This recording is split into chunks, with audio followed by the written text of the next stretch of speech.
Hey everyone, it's Dave again. Today we're going to work on installing the Homelink mirror with the auto dimming that's been a subject of a lot of conversation on the Maverick Truck Club. So I got my mirror kit from the local Kia dealer that's fairly close. I was about a 30-minute drive away to get this thing, so I picked it up directly. Didn't have any shipping cost. Cost me $13.50 for this thing. It's the, as you can see, it's the A7062 ADUP1 mirror, and it's in a pretty nondescript brown corrugated, right? And that's all that's in there. Inside the accessories bag, which is dated 9/8/2017, which I'm not surprised at. Besides the mirror itself, there's some wire ties included. 3 T-taps for the wire set. I'm not sure what that's for. A pack of about 6 strip of about 6 little rubberized things with some adhesive on the back. Not quite sure what those are for. Homelink mirror instructions on how to set it up. This extended cable, which you'll see the other ends of the T-taps here. I probably won't use those. And then this connector here, and I'm probably thinking on other vehicles this would be used. It would stick right here in the back and cover the wire as it goes up into the headliner. Of course, with the Maverick, you don't need that, or I might need a shorter one, so I might cut that off or something. I'm not exactly sure. So now I know the things from the video, or not the other videos, but the instructions I've seen. We have to get into this panel here, and I do have a hybrid Lariat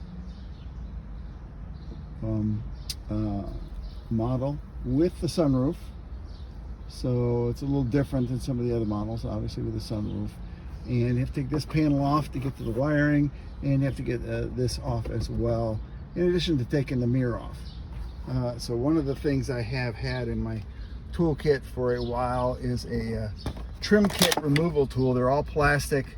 I think I picked this up some years ago at like AutoZone for about 20 bucks. I think you can get them cheaper probably now off Amazon, but these are going to be really helpful to help get those panels out of the way so we can start working with the wiring.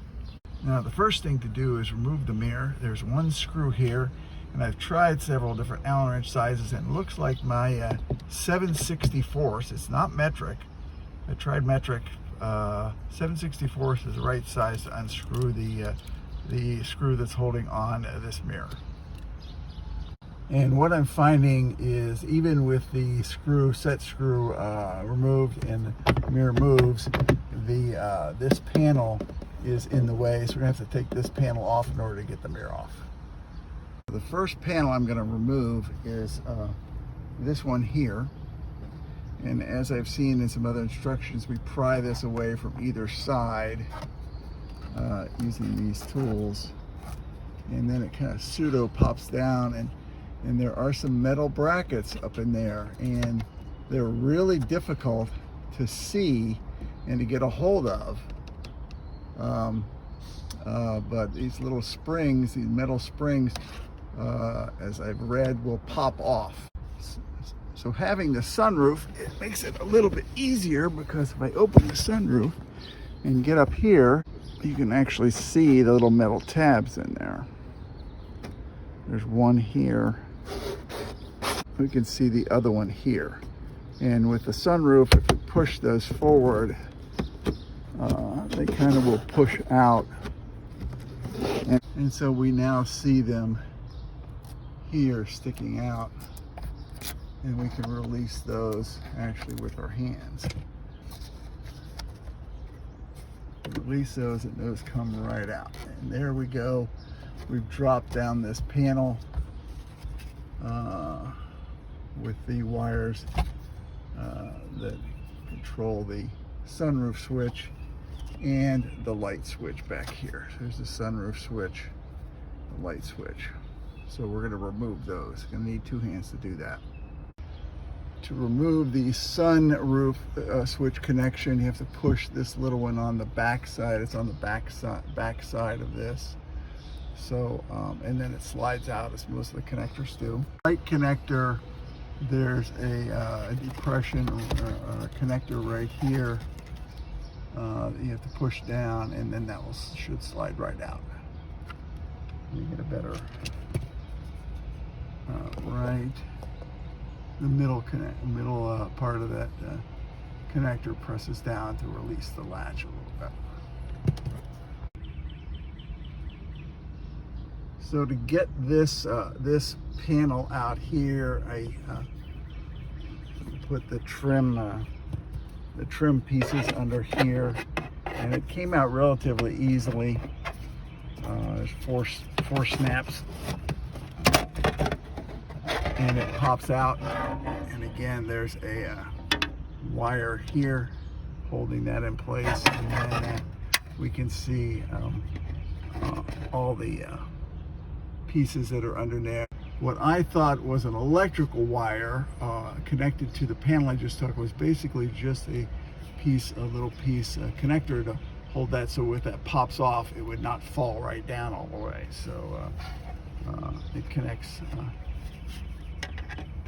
into the slot here to hold that in place when it comes down. And now we can get this mirror out of here.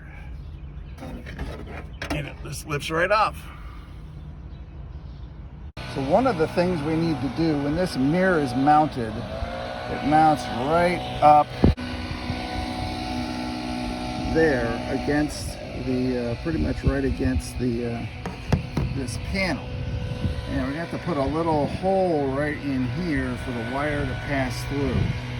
So looks like the wire is about 1/8 of an inch, maybe 3/16 wide is the size you're going to need.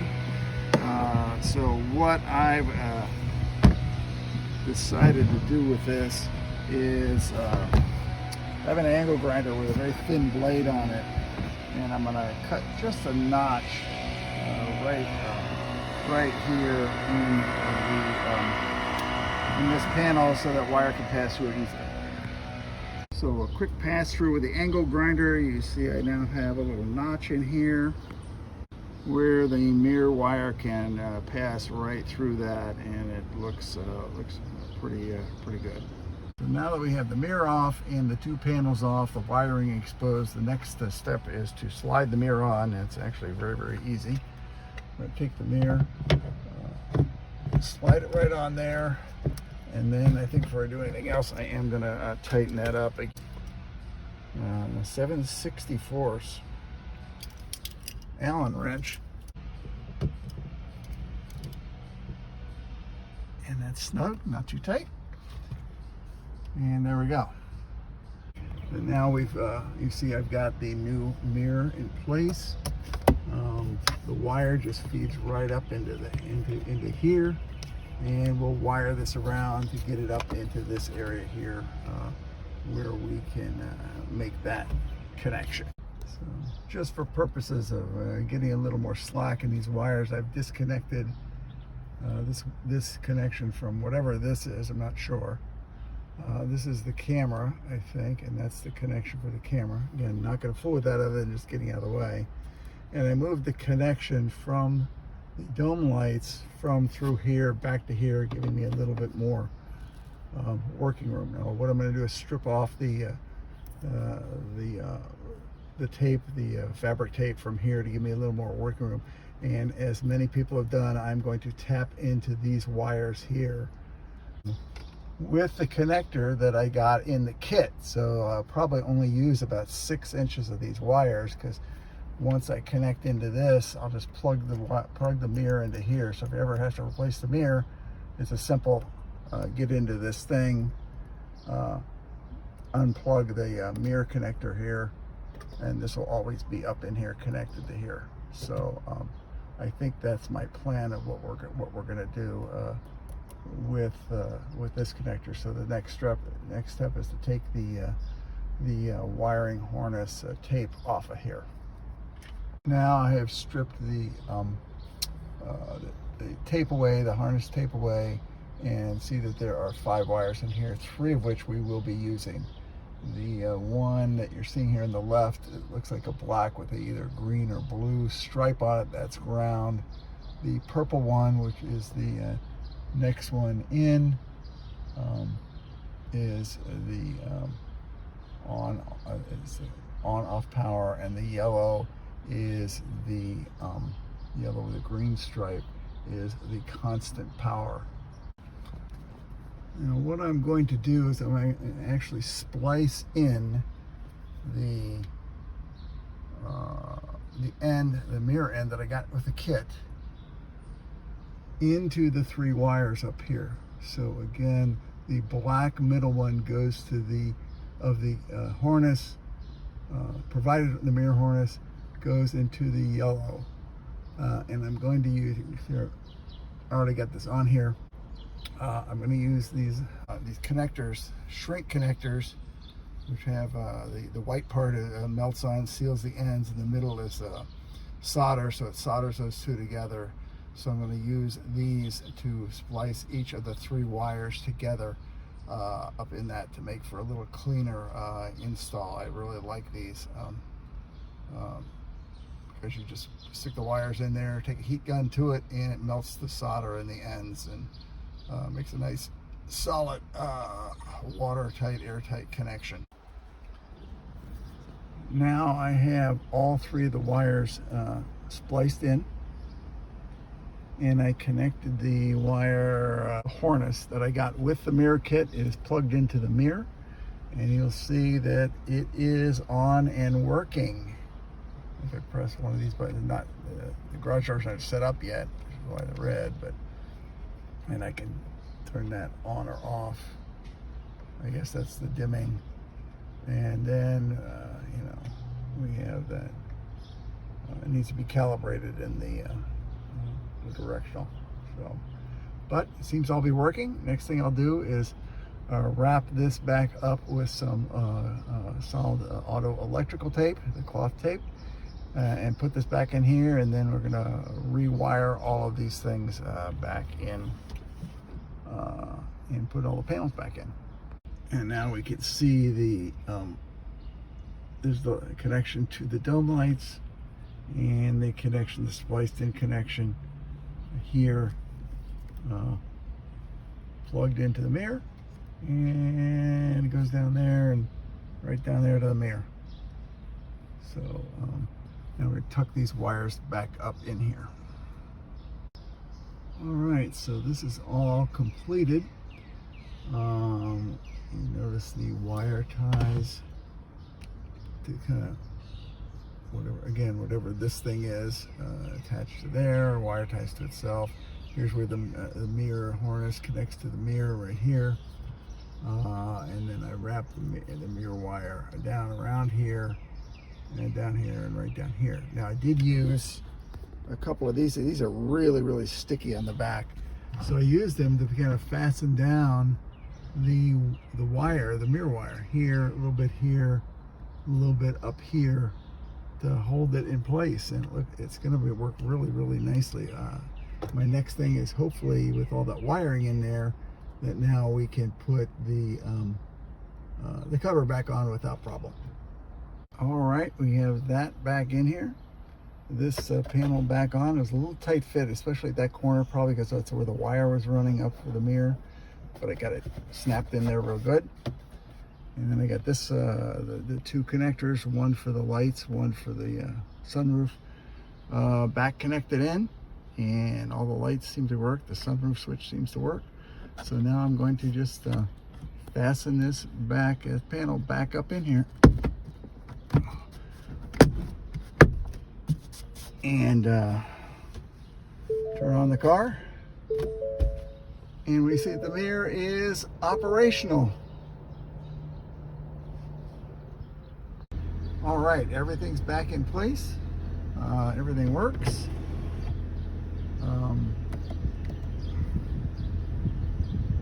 The mirror's all electrified. You can see, still need to calibrate the directional, the compass in the mirror. But if I press the button that I have programmed, my garage door comes down. Press it again, it'll stop. Press it again, it'll go up. So I think we've been pretty successful here. One of the challenges I did find with the wiring is that the wires that are coming into the dome lights up here are less than 18 gauge, and I had down to an 18 gauge wire stripper. So when I did that, it wasn't tight enough to pull the casing off those. So I just did that carefully with a little razor blade to get a start on the insulation around those wires. But they are very thin, so whether they're 20, 22 or even thinner than that, I'm not sure. But that was just a challenge. So I'm real happy with this. I was really disappointed, obviously, with the Maverick. Even the top with the Lariat, with a luxury trim package, didn't have this on it, and I'm glad I was able to do this again for maybe a couple hours of my time, and $13.50, $14 including all the other pieces I had. Very well worth it. Glad I did. Glad I was able to do it.